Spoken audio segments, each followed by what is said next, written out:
Belakangan ini banyak pertanyaan muncul di ruang publik. Mengapa bencana di Sumatera tidak ditetapkan sebagai bencana nasional? Dan mengapa Indonesia menolak bantuan asing? Padahal bantuan itu bisa meringankan beban negara.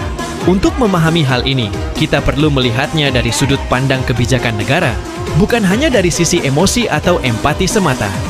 Mari kita bahas isu ini dengan kepala dingin, berdasarkan fakta dan logika, tanpa saling menghina, merendahkan, atau mengadu emosi. Tujuan kita bukan membela siapapun, tapi memahami alasan dibalik keputusan negara. Pertama, soal status bencana nasional. Pemerintah tidak menetapkan bencana Sumatera sebagai bencana nasional karena dinilai masih dapat ditangani dengan kapasitas nasional yang tersedia. Secara administratif, bencana nasional memiliki kriteria tertentu. Salah satunya adalah skala dampak yang meluas secara nasional. Dalam kasus ini, bencana memang sangat parah dan menimbulkan banyak korban jiwa, kerusakan rumah, serta hancurnya fasilitas umum.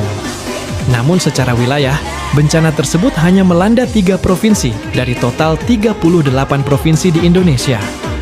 Artinya, secara aturan, kondisi ini belum memenuhi syarat formal untuk ditetapkan sebagai bencana nasional. Pemerintah juga telah mengerahkan sekitar 50.000 personel gabungan TNI dan Polri, didukung puluhan helikopter, serta melibatkan berbagai kementerian dan lembaga terkait. Langkah ini menunjukkan bahwa negara menilai penanganan masih berada dalam batas kemampuan nasional, tanpa harus menaikkan status bencana. Dari sudut pandang pemerintah, menetapkan bencana nasional tanpa memenuhi kriteria justru tidak akan memberikan manfaat tambahan yang signifikan dalam penanganan di lapangan. Kedua, soal penolakan bantuan asing. Banyak masyarakat yang merasa kecewa karena menilai bantuan internasional dapat mempercepat pemulihan dan menjadi simbol solidaritas global. Pandangan ini wajar dan manusiawi. Namun, di sisi lain, negara juga mempertimbangkan dampak jangka panjang.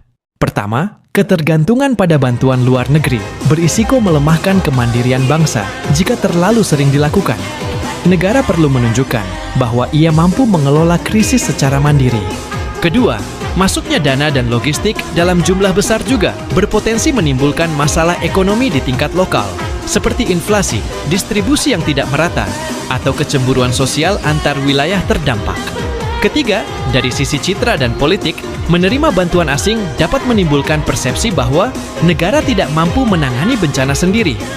Hal ini bisa berdampak pada kepercayaan publik terhadap pemerintah serta posisi Indonesia di mata internasional. Karena itu, keputusan menolak bantuan asing bukan berarti menolak empati dunia,